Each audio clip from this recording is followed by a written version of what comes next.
Good morning. Welcome to Pause for Thought number 7. Can you believe it's 7 weeks of these little videos? I have noticed, looking back over them, that the lockdown lack of a hairdresser has resulted in more of a shaggy poodle than some of you have perhaps seen me with before. But I hope you're doing well, and I hope that your spirits are still up and you're still enjoying the extra time that you have available to spend time with the Lord. And today we are going to be back in Max Lucado's book. It is called You Are Mine, and it is the story of Punchinello again. Punchinello is a Wimmick, which is who is a carved wooden toy made by Eli the woodcarver, and he lives just up the hill from Wimmicksville in a house overlooking the antics of his creations. So why don't you sit back, relax as we go on another adventure with Punchinello and his friends and see what message there might be for us today in this story.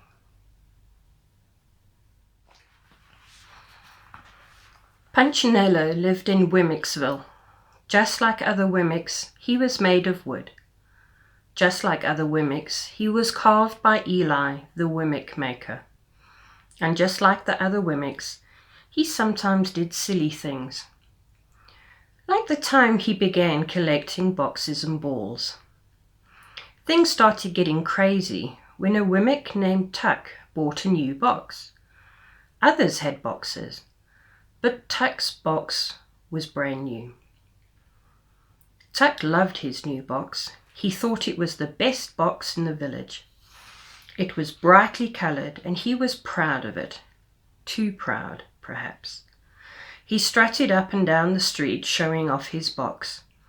"Have you seen my new box?" he would ask the Wimmicks he passed on the street.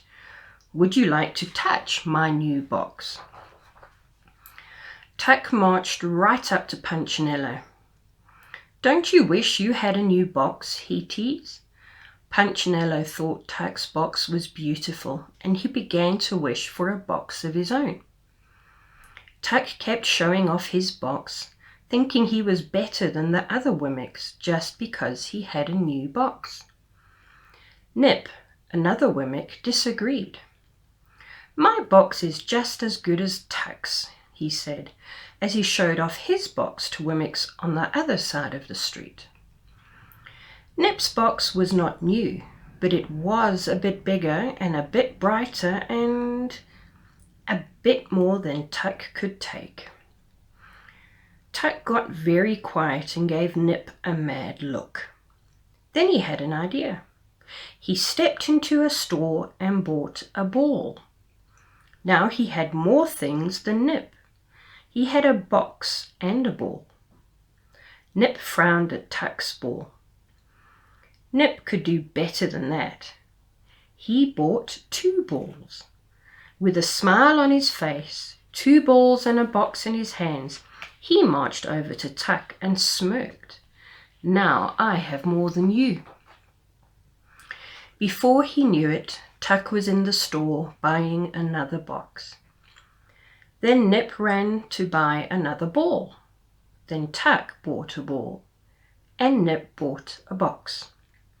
Ball, box, ball, box. Tuck, Nip, Nip, Tuck. On and on it went. Someone could have stopped the whole mess right there. In fact, that's what the mayor tried to do. "You two are being silly," he said to Nip and Tuck. "Why, who cares who has the most toys?" "You're just jealous," they replied, "because you don't have any." "Jealous of you? Pfft!"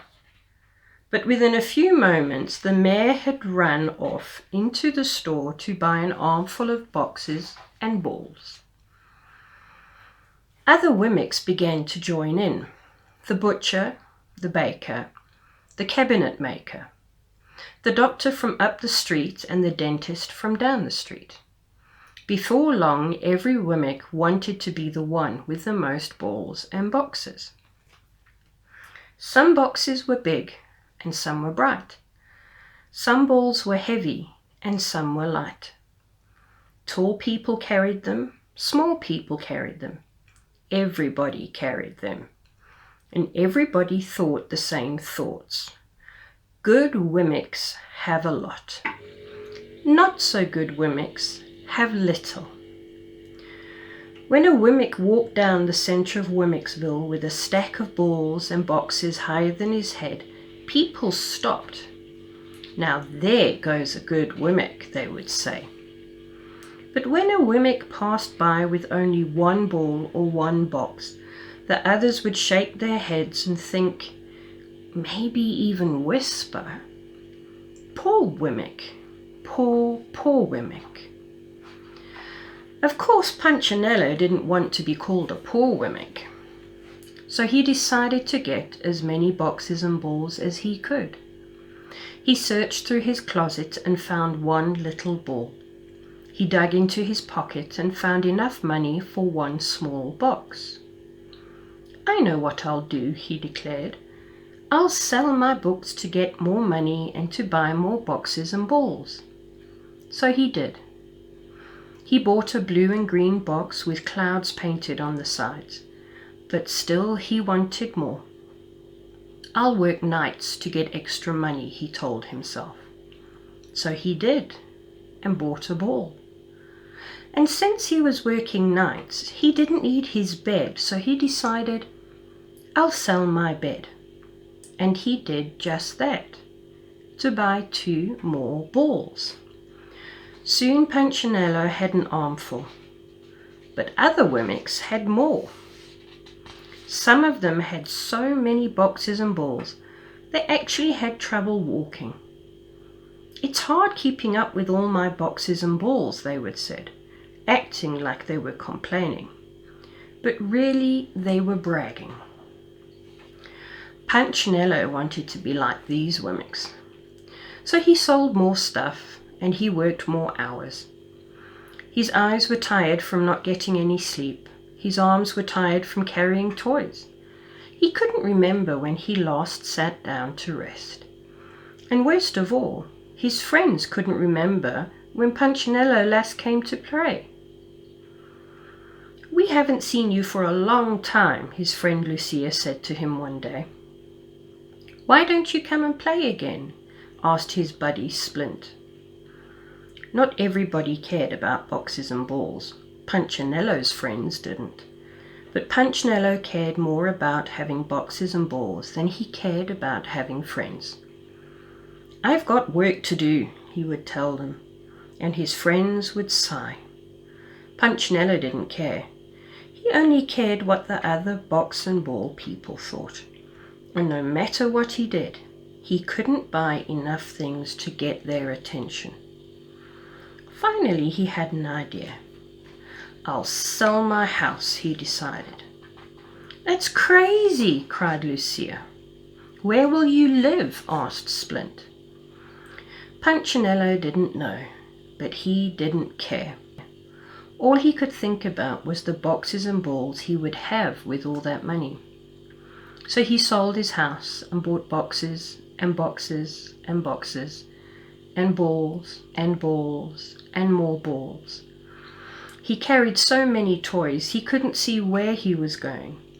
His stack went way above his head. But he didn't mind. So what if his arms ached? So what if he kept walking into walls? So what if he had no friends? He had boxes and balls, and when he passed Wimmicks, they would turn and say, "Wow, he must be a good Wimmick." Punchinello heard them. He couldn't see them, but he heard them, and he felt good. "I'm a good Wimmick," he thought. But then somebody changed the rules. It was the mayor's wife. She was very proud of her boxes and balls. She not only had a lot of them, but she also had some special kinds of them. She bought them at the fanciest stores with funny names and left the names on the boxes so everyone would see them. She wanted to be the best Wimmick. One day she had an idea. Not only will I have the most, but I will go the highest. So she climbed on top of one of her boxes and shouted, "Look at me, everybody." Immediately all the box and ball people tried to outdo her. One climbed on a fountain, another on a balcony, and then another onto a roof. It was the mayor who spotted the mountain, however. Behind the village of the Wimmicks was Wimmick's Peak. "I'm going to the top of the mountain," he shouted, hoping to get there first. The race was on to see which Wimmick would have the most and climb the highest. Wimmicks loaded with boxes and balls began running up the mountain. It was a crazy, crazy race. Since the wooden people couldn't see where they were going, they bumped into each other. Since they were exhausted, they fell over their own feet. Since the trail was narrow, some fell down the side of it, but they kept going. Bringing up the rear was Punchinello. He was having a hard climb, harder than the rest. After all, he'd only been a good Wimmick for a short time. He wasn't used to carrying so many boxes and balls, but he was determined. He kept putting one little wooden foot ahead of the other. But since he couldn't see, he didn't know he was on the side of the trail. And since he couldn't see, he didn't know that he had left the trail behind. All he knew was that all of a sudden he was alone. "I must be ahead of everyone else," he thought to himself. So he kept climbing up and up and up. "I must be very near the top. I'm such a good Wimmick. I'll be the highest with the most." About that time, Punchinello's foot caught on the edge of something. He tried to keep his balance. His toy swayed to the right and then to the left. He leaned back, then forward, but he couldn't stop. He was going to fall. He didn't know, however, that he had walked up the trail to Eli's house. He tripped on the step of the porch and tumbled through the front door of Eli's workshop. When Punchinello realized where he was embarrassed. For a long time he stayed face down on the floor, surrounded by his boxes and balls. One of the balls rolled across the floor and stopped at Eli's workbench. That's when the wood carver turned around. "Punchinello." Eli's voice was calm and deep and kind. The Wimmick still didn't move. He could feel his wooden face turning red. "Looks like you've been carrying a big load." The weary Wimmick climbed to his knees but kept his head low. "These are my boxes and balls," he said quietly. "Do you play with the boxes and balls?" asked Eli. Punchinello shook his head. "Do you like boxes and balls?" "I like the way they make me feel." "And how do they make you feel?" "Important," Punchinello answered, still in a small voice. Eli observed. "So you've been thinking like the other Wimmicks. You've been thinking that the more you have, the better you are, and the happier you'll be." "I suppose so." "Come here, Punchinello. I want to show you something." Punchinello lifted his wooden head and looked at Eli for the first time. He was relieved to see that the Wimmick maker wasn't angry. Punchinello followed Eli over to the window. "Look at them," Eli said. Punchinello looked out the window at the swarm of Wimmicks still climbing the mountain.